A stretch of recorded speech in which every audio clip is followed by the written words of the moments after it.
Aux Nations Unies, sur cette tribune. Les menaces biologiques ont également été évoquées aujourd'hui, c'est aussi l'une de nos priorités, notamment l'intégration des dernières avancées scientifiques et des technologies médicales dans l'intérêt de la biosécurité sur l'espace de l'OTSC. Au sein du Conseil de coordination pour la biosécurité que nous avons créé, nous poursuivrons, en tant que président, les travaux sur un document commun important concernant l'analyse et la prévision de la situation biologique dans la zone de responsabilité de l'organisation. Ce document, nous l'espérons, formulera également des recommandations pratiques. Nous entendons élargir les instruments de lutte commune contre le terrorisme international, l'extrémisme, le financement du terrorisme, le blanchiment de capitaux criminels, le trafic de drogue, la criminalité transnationale organisée et la migration illégale. C'est un discours très intéressant. Je me suis dit, mon frère, qu'il fallait que je le partage avec toi. Alors les amis, c'est toujours un plaisir de vous avoir sur notre plateforme. Je suis Afrique. Je vous prie de liker, de commenter, de partager. Si bel et bien le contenu vous plaît, je vous prie également de partager, d'inviter d'autres personnes à s'abonner à notre page afin que nous puissions être nombreux ici. Les amis, je vous prie de prendre le temps d'écouter cette vidéo jusqu'à la fin parce que cette vidéo, mon Dieu, dit des choses dont nous tous nous sommes censés être au courant. Dit des choses dont nous tous nous sommes. Dit des choses qui nous concernent nous tous. Alors je vous invite à regarder cette vidéo. Alors, regardons cette vidéo.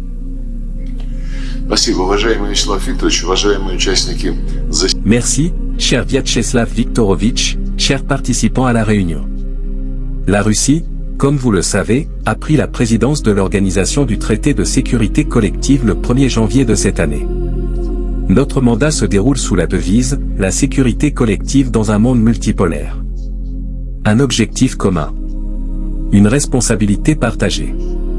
Avec nos alliés au sein de l'OTSC, nous intensifions nos efforts pour défendre des approches communes face aux problèmes de sécurité internationale. Ces questions ont déjà été largement abordées aujourd'hui. Je tiens à souligner tout particulièrement que les documents fondateurs de l'OTSC consacrent les principes de coexistence pacifique des États, la priorité accordée aux méthodes politico-diplomatiques de règlement des conflits dans le respect des normes du droit international, avec un rôle central pour l'ONU. J'estime qu'il est fondamentalement important que, dans cette période où l'Occident recourt de plus en plus fréquemment à l'emploi illégitime de la force, aux méthodes de dictature et de pillage pur, les pays de l'OTSC ne modifient ni ne révisent les objectifs que je viens de citer. Nous ne nous écarterons pas des normes universelles du droit international, au contraire, nous résisterons aux tentatives de les saper et d'instaurer l'anarchie dans les affaires mondiales. En défendant les normes universelles du droit international, en premier lieu l'égalité souveraine des États, telle qu'elle est consacrée dans la charte de l'ONU, je suis convaincu que nous préservons un leadership moral sur la scène internationale qui a toujours été nécessaire, et qui, après la fin, j'espère relativement prochaine, de ce que nous traversons actuellement, sera plus indispensable que jamais. C'est sur cette base, incluant le principe d'égalité souveraine des États que l'Occident n'a jamais respecté depuis la création de l'ONU, ni dans aucune situation diplomatique, militaire ou de crise, que nous proposons à nos partenaires de participer activement à l'élaboration du futur cadre d'une architecture de sécurité égale et indivisible sur l'espace eurasiatique. Nous voyons l'OTSC comme une structure pouvant devenir l'un des piliers porteurs de cette architecture. L'OTSC s'est constitué en une association réputée d'États alliés, dont l'activité n'est dirigée contre personne, ne contient aucune visée agressive, et repose exclusivement sur le maintien de la stabilité régionale et le bien-être des pays membres. La nature constructive de notre organisation est attestée par l'expérience que nous avons activement intégrée dans le dialogue avec nos collègues occidentaux depuis la création de l'OSCE.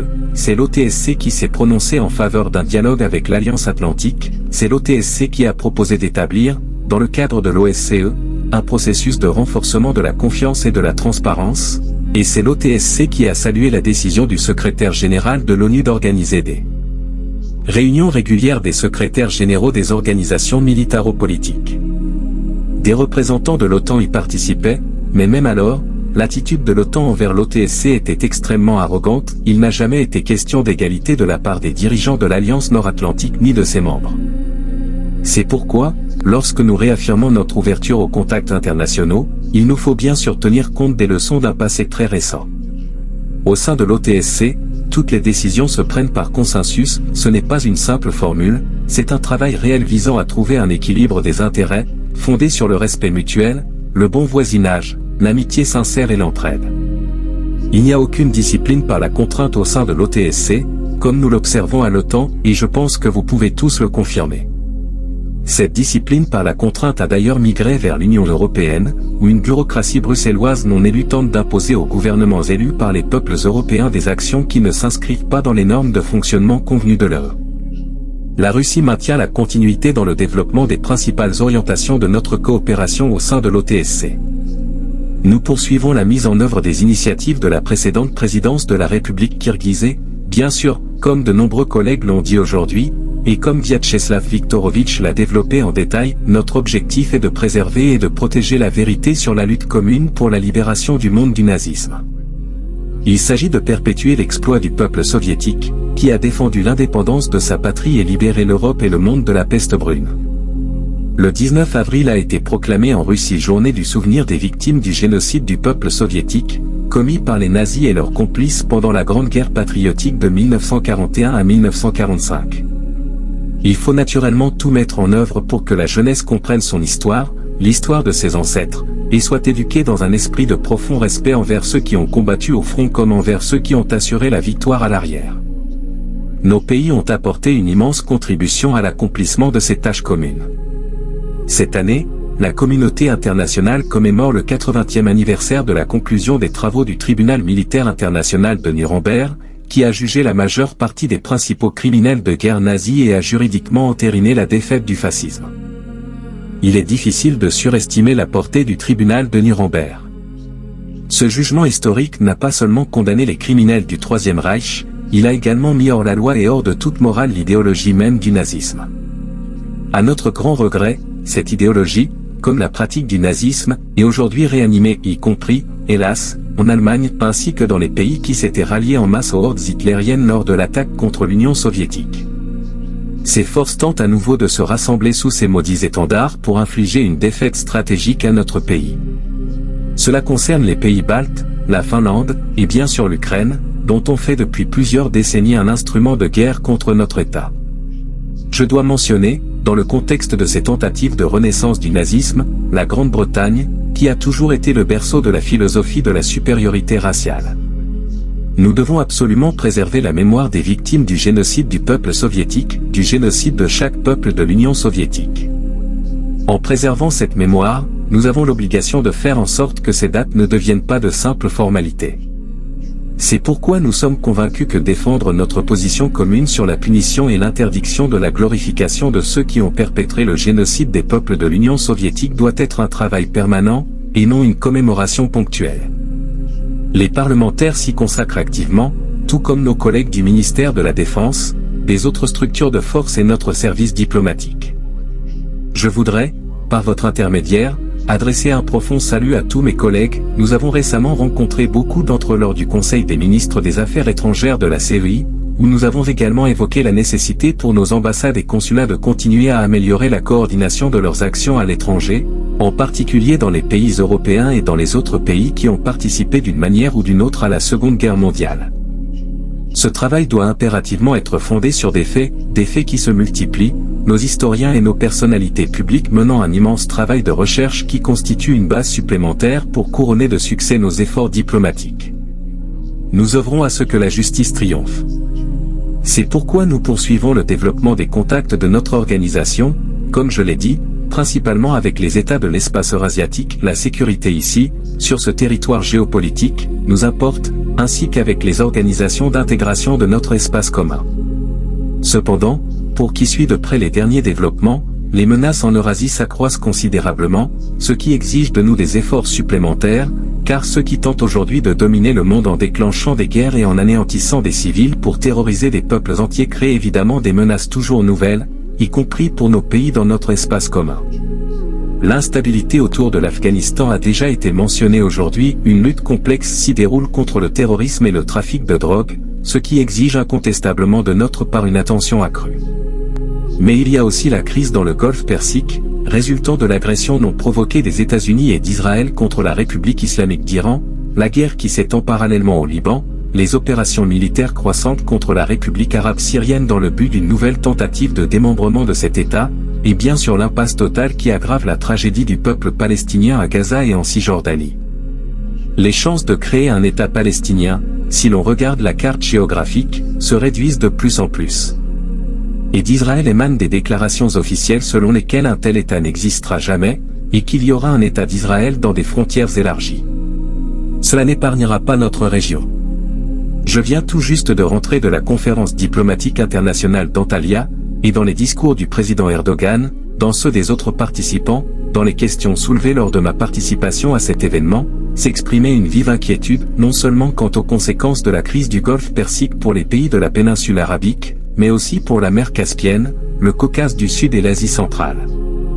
Cette région est constamment interconnectée et l'instabilité déborde d'une partie à l'autre.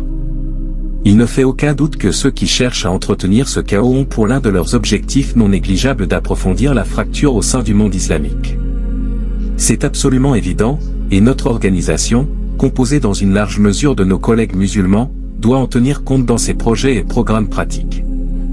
Sur le flanc occidental, nous observons l'intensification acharnée d'une politique visant à constituer de nouvelles armées pour une nouvelle tentative d'infliger une défaite stratégique à la Fédération de Russie. La République du Bélarus est également mentionnée, comme le président Loukachenko l'a récemment déclaré dans l'une de ses interviews. Peu leur importe qu'une crise se profile au sein de l'OTAN, des voix se font entendre de plus en plus fort, émanant de sources officielles très diverses en Europe, sur la nécessité de constituer un nouveau bloc réunissant la Grande-Bretagne, la Norvège et, naturellement, l'Ukraine. Le président Zelensky a déjà déclaré qu'il était prêt à diriger cette nouvelle machine de guerre et à préparer l'Europe à une nouvelle guerre contre la Fédération de Russie, contre notre pays, comme lors de la Première Guerre mondiale, comme sous Napoléon, comme sous Hitler. Les forces se coalisent, et si l'on considère que les actes de Zelensky sont qualifiés par la direction de l'UE de défense des valeurs européennes, cela ne signifie qu'une chose, qu'une fois encore, on veut unir les armées européennes sous les bannières du nazisme. Car le nazisme, c'est précisément ce à quoi Zelensky et son régime se consacrent activement, dans l'idéologie comme dans la pratique. Cela se manifeste dans l'interdiction de la langue russe dans tous les domaines, dans l'encouragement au rassemblement nazi, et bien sûr dans l'interdiction de l'Église orthodoxe canonique. Il me semble que nous devons prêter attention à ce type de réalité, y compris dans notre planification militaire, car les crises que nous observons au périmètre de la zone de responsabilité de l'OTSC ne doivent pas devenir la source d'opérations militaires effectives nous causant des dommages. Nous devons agir à titre préventif, tout mettre en œuvre pour renforcer la composante militaire de l'organisation du traité de sécurité collective. C'est, me semble-t-il, notre devoir sacré. Et nous devons travailler avec nos voisins les plus proches, les partenaires de la CEI, de l'Organisation de coopération de Shanghai au sein de laquelle, comme au sein de la CEI, mais surtout au sein de l'OCS, il existe un programme assez sérieux dans le domaine du renforcement de la stabilité et de la sécurité.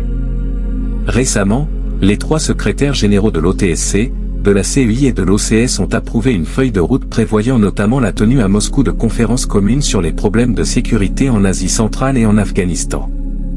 Je pense que l'avis nous indiquera quels aspects supplémentaires de la sécurité géographique notamment seraient pertinents. Le Kirghizistan préside l'OCS, ce qui offre une excellente occasion de continuité dans les contacts et le développement de la coopération entre l'OTSC et l'OCS.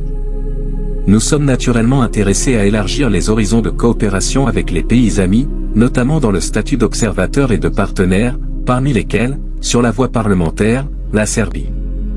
Il me semble très important que ces liens soient maintenus et renforcés, car la Serbie est elle aussi en première ligne de la lutte pour son indépendance nationale et fait face à des exigences directes de la part des bureaucrates de Bruxelles d'adopter une ligne anti-russe, voire d'envoyer ses troupes dans le bloc qu'ils menacent de former contre notre pays. Nous sommes favorables au développement du réseau de mécanismes auxiliaires et consultatifs de l'OTSC dans les domaines clés de coopération. L'une des idées que je voudrais partager est la création d'une association des centres analytiques des États membres de l'OTSC sur les questions de relations internationales et de sécurité.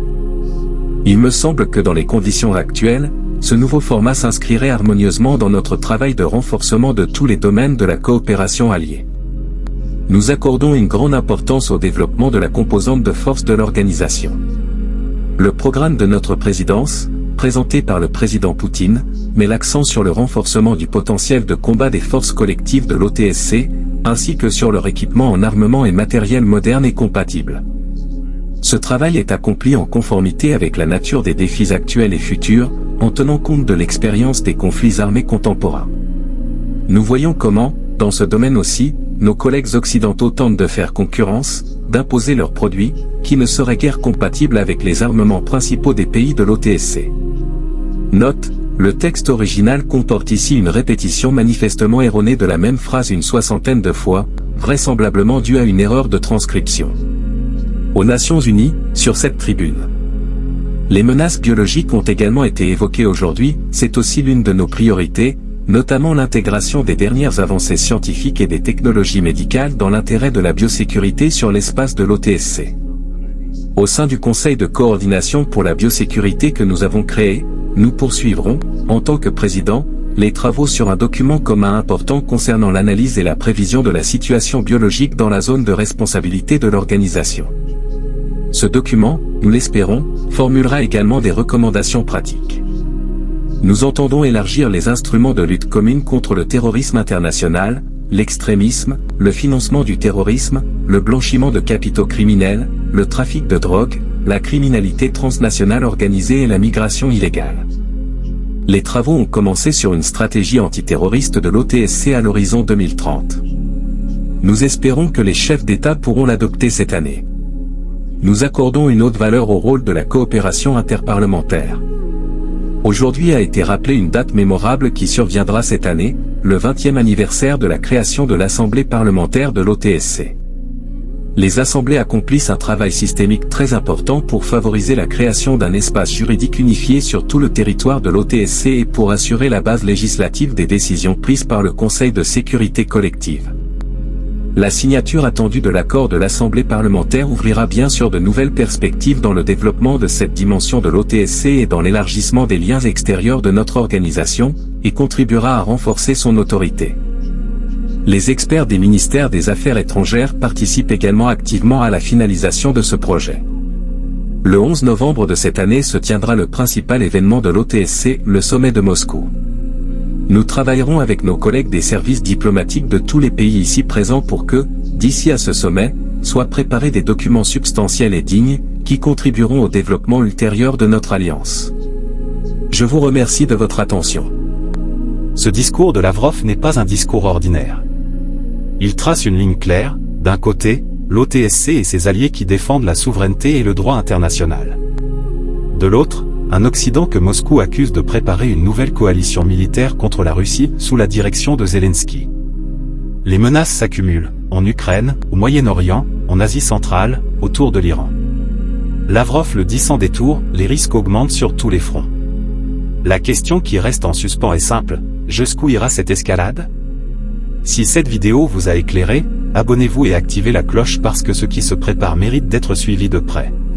Et suivi la vidéo jusqu'à la fin, je vous remercie déjà d'être arrivé jusqu'ici. Alors les amis, je vous invite à liker, à commenter, surtout à partager, surtout les amis.